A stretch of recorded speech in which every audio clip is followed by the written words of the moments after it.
안녕하세요. 코리안 위드 준입니다. 이 팟캐스트는 간단한 한국어로 이야기를 듣고 싶은 사람들에게 한국어 학습자를 위한 팟캐스트입니다. 오늘은 제가 20대에 호주 워킹홀리데이를 갔던 이야기를 해보려고 합니다. 여러분들도 한국어를 지금 배우고 계시죠? 어떤 분들은 한국에 여행을 가거나 한국에서 교환학생을 하거나 한국 대학에 가거나 한국에서 일을 하거나 여러 가지 목적을 갖고 한국어를 공부하고 계실 겁니다. 물론 한국어로 된 음악을 잘 이해하고 싶어서 한국 영화를 자막 없이 보고 싶어서 여러 가지 이유가 있을 테죠. 근데 한국에서 제가 초등학교, 중학교, 고등학교를 다니면서 제2 외국어로 영어를 배웠는데요. 영어를 배우는 건 어떤 흥미의 목적보다는 뭔가 생존의 목적에 가까웠다고 생각합니다. 왜 생존에 가까웠냐? 영어를 잘해야지 좋은 대학에 가고 좋은 회사에 취업할 수 있다고 빈번하게 얘기를 들어왔기 때문입니다. 그렇게 열심히 초중고 교육을 받으며 대학을 갔었는데요. 그 20대 초반의 나이에 저는 이제 그 당시에 저와 제 친구들 사이에 유행했던 것은 워킹 홀리데이라는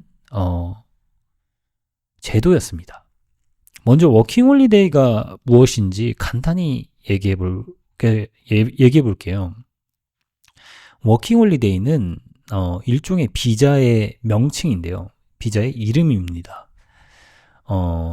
이 비자를 가지고 외국에 가서 1년 동안 살면서 일도 하고 여행도 하고 여러 가지를 즐길 수 있습니다. 보통 한국 국적을 가진 사람은 18살에서 30살까지 워킹 홀리데이 비자를 여러 국가에 신청을 할 수 있습니다. 제가 알기로는 한국은 약 20개가 넘는 나라와 워킹 홀리데이 협정을 맺고 있습니다. 그래서 한국이 여러 국가와 약속을 하고 그 약속 덕분에 한국의 18살에서 30살의 나이에 사람들은 다른 나라에 가서 비자를 갖고 일도 하고 여행도 1년 동안 자유롭게 할 수 있는 것이죠. 그래서 한국에서는 아까 말씀드렸듯이 20개의 나라가 대상이 되는데요. 인기 있는 나라로 보면 호주, 캐나다, 영국, 뉴질랜드, 독일도 있습니다. 유럽의 여러 스칸디나비안 국가들도 포함이 되어 있는데요. 이런 나라들의 워킹 홀리데이 비자를 갖고 갈 수 있습니다. 재밌는 점은 한국에도 물론 다른 나라에서 온 20대, 30대 초반의 청년들이 워킹 홀리데이 비자를 갖고 1년 동안 일하고 여행하고 한국어를 배우고 있다는 점입니다. 저도 몇몇 친구들을 한국에서 만났던 것 같습니다. 물론 이 팟캐스트를 듣는 여러분들 중 일부도 워킹홀리데이 비자를 신청해서 다른 나라에 살아본 경험이 있거나 한국의 워킹홀리데이로 올 계획을 갖고 계신 분도 있을 것 같습니다. 저는 그 당시에 왜 워킹홀리데이를 가고 싶었을까요? 수많은 한국의 청년들이 그 당시에 워킹홀리데이를 매년 떠났었습니다. 저도 그 사람들 중 한 명이었습니다. 한국에서는 아까 말씀드렸지만 초등학교, 중학교, 고등학교 때까지 공부를 정말 많이 해야 합니다. 그건 바로 대학에 가기 위해서죠.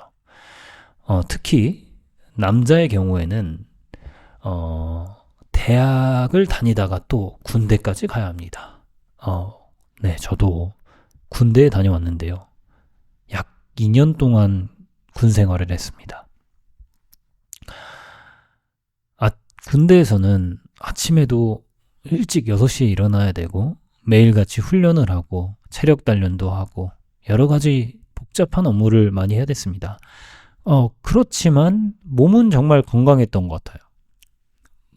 정신도 나름 건강했다고 할 수 있겠죠. 군대 안에는 스마트폰도 없었고, 매일 체력을 단련해야 됐으며, 점심시간, 아침시간, 저녁시간 모두 정해져 있었기 때문에 군대에 맞는 스케줄에 따라 생활을 해야 됐습니다.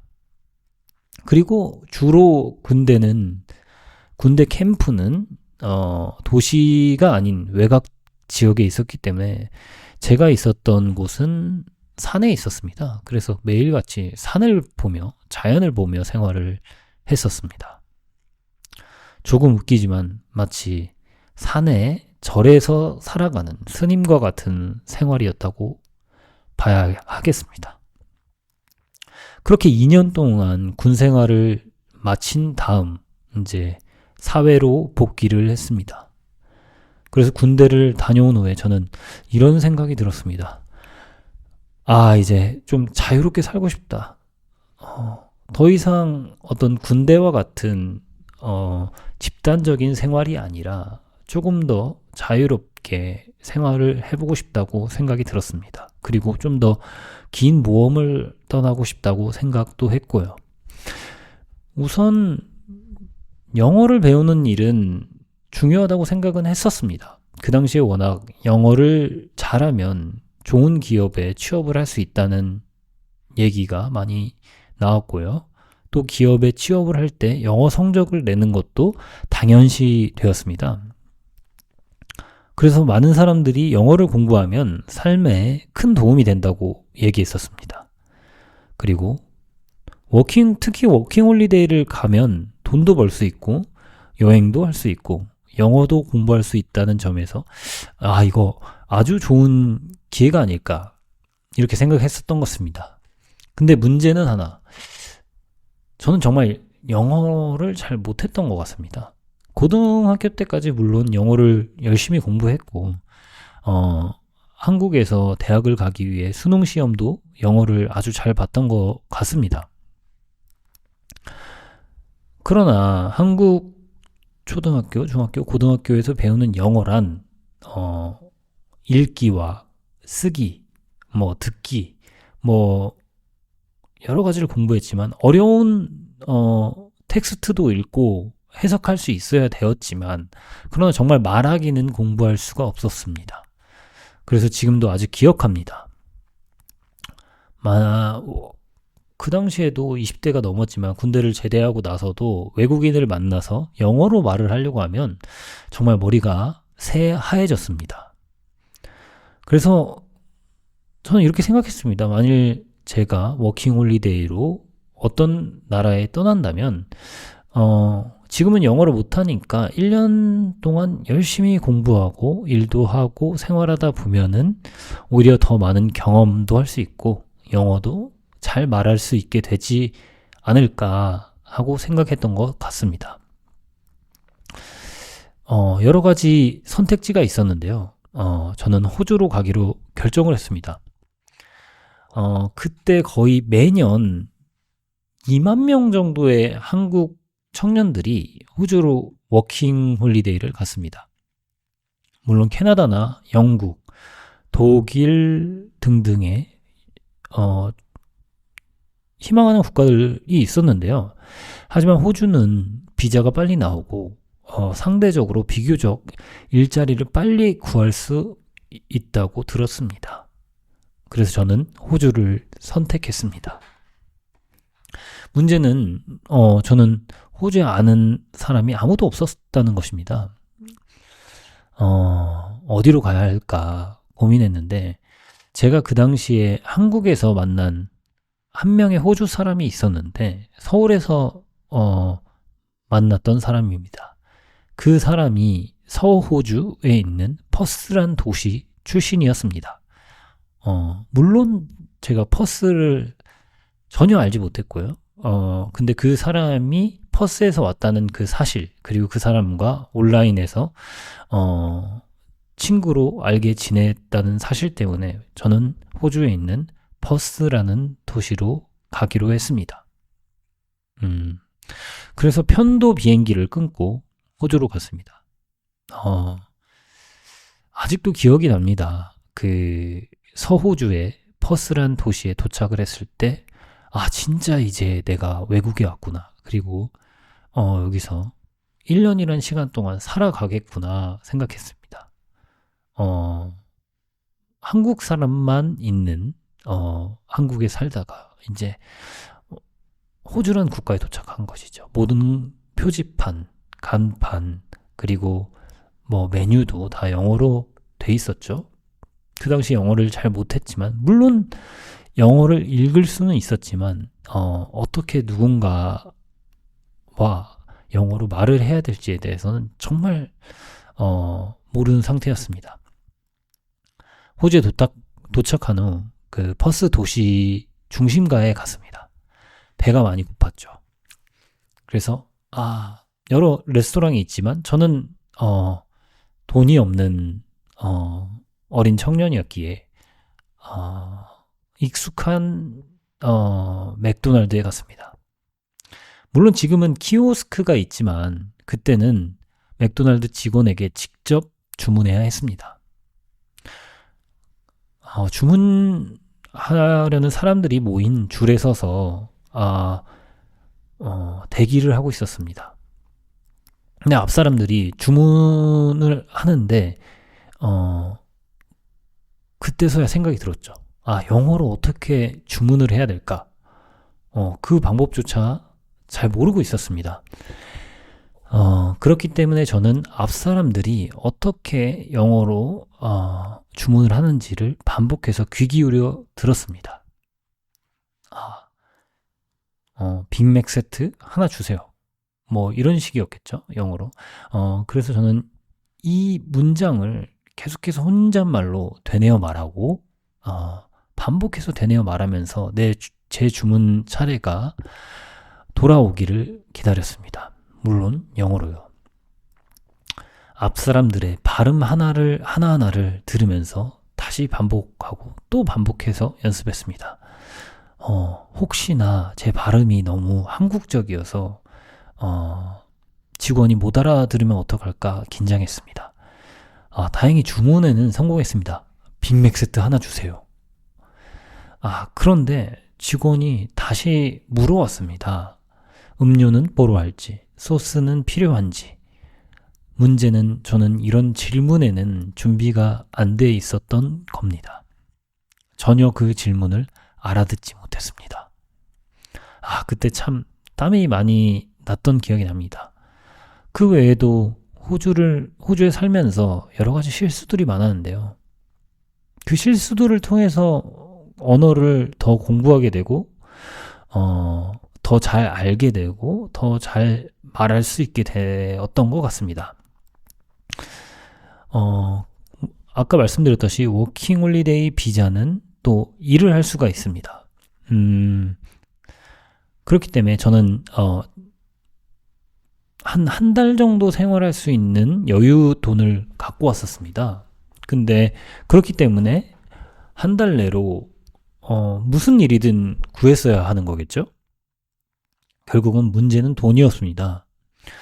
한 달 내에 무조건 직업을 구해서 생활할 비용들을 감당해야 했습니다. 그래서 빨리 일자리를 구해야 했습니다. 저는 기술도 없었고 영어도 못했고 가진 건 건강한 몸과 정신뿐이었습니다. 막 군대에서 제대한 상태였으니까요. 친구에게 부탁해서 영어 이력서를 만들었습니다. 그리고 프린트샵에 가서 한 100장을 인쇄했던 것 같아요. 그리고 아침마다 일찍 일어나서 공장과 식당을 돌아다녔습니다. 그래서 제 이력서를 무작정 건네고 혹시 일자리가 있나요? 하고 물었던 것이죠. 이 말을 수십 번 반복했던 것 같습니다. 매일같이. 총 이력서를 한 50군데, 60군데 이렇게 공장과 식당가를 돌았던 것 같습니다. 힘들었지만 창피하지도 않았고 기분이 나쁘지도 않았습니다. 왜였을까요? 그 당시에는 20대 초반이었고 내가 지금 완전히 새로운 나라에서 새로운 언어로 살아보고 있구나 하는 그 감각이 참 흥분되었던 것 같습니다. 그러던 중 몇 주가 지났던 것 같습니다. 그렇게 전철을 타고 집에 가고 있는데 제 호주 핸드폰으로 전화가 왔습니다. 영어로 그 상대편이 저에게 뭐라고 말하는데 완전히 잘 알아듣지는 못했지만 퍼스에 있는 큰 레스토랑이었던 것 같습니다. 그리고 그 분은 셰프셨고 주방장이셨고 이력서를 봤으니 내일 와달라. 식당에서 키친핸드 주방 직원을 구하고 있다고 하는 말이었습니다. 결국 음식점에 이력서를 50군데, 60군데를 돌렸기 때문에 이 식당이 어디에 있는 식당인지, 어떤 식당인지 저는 알지 못했습니다. 기억하지 못했죠. 그래서 전화를 끊고 제대로 된 대화를 하지도 못했던 것 같습니다. 전화를 끊고 난 뒤 문자로 그 전화번호로 문자를 보냈습니다. 그래서 주소를 받았고, 그 다음날 그 주소가 있는 레스토랑으로 향했던 것 같습니다. 그 레스토랑은 서호주에 있는 가장 큰 쇼핑센터에 있는 고급 레스토랑이었습니다. 그 당시는 점심시간이 끝난 후였고 제가 가서 그 홀 서빙을 하는 직원에게 일을 구하러 왔다. 셰프랑 연락을 했다라고 얘기하자 직원이 저를 주방으로 데려다 주었습니다.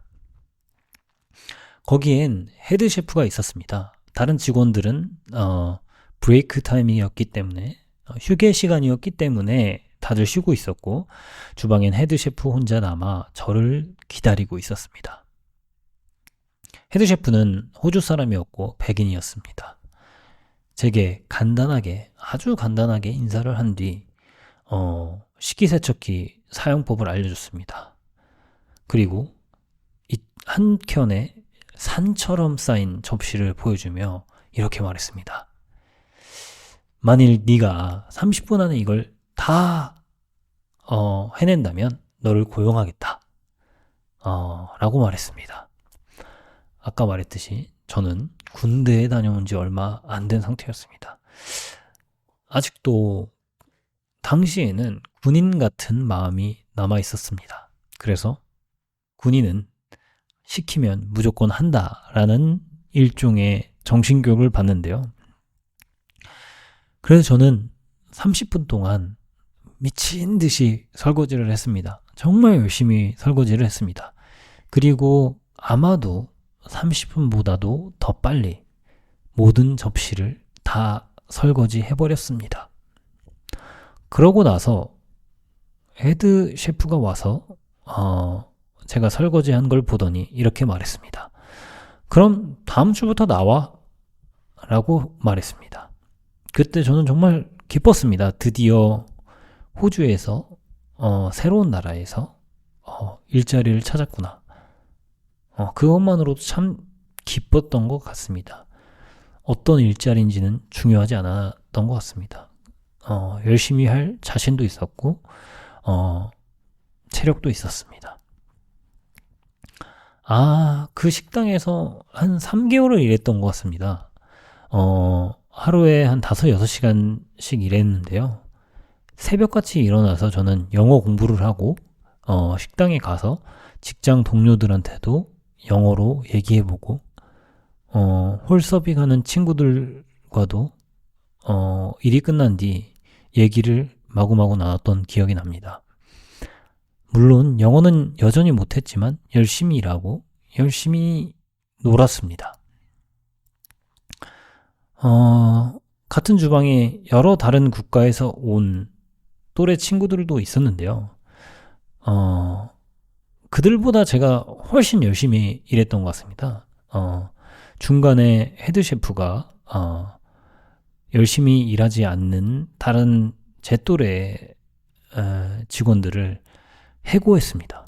그러나 저는 정말 열심히 일했기 때문인지 과연 이게 좋은 건지 나쁜 건지 모르겠지만 저는 끝까지 살아남았고, 심지어 그 주방장님은 제게 혹시 비자를 더 줄 테니 이 식당에서 요리를 배워보지 않겠나라고까지 건의하셨습니다.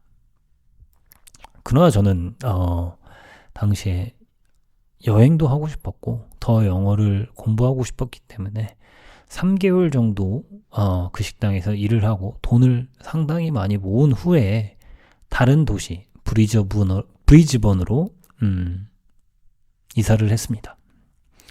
근데 퍼스의 그 레스토랑에서 일했던 기억은 정말 즐거웠던 것 같습니다. 힘들었지만 즐거웠습니다. 영어도 못했지만 거기서 돈을 벌고 휴게 시간에 셰프들이 해주는 밥도 먹고 그 돈을 가지고 이곳저곳 여행도 다녔습니다. 그 시기에는 즐겁지 않은 경험들이 없었던 것 같습니다. 새롭지 않은 경험도 없었던 것 같습니다. 점점 더 영어도 늘어가는 것 같았습니다. 이게 제가 호주에서 워킹 홀리데이를 했던 일부의 경험인데요.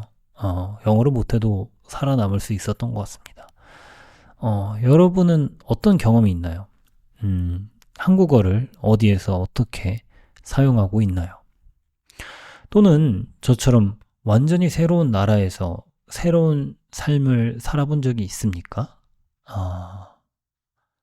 20대 초반에 어떤 다양한 시도와 경험들을 하고 계십니까? 댓글로 여러분의 이야기를 들려주세요. 네, 오늘도 Korean with Jun이었습니다. 들어주셔서 감사합니다.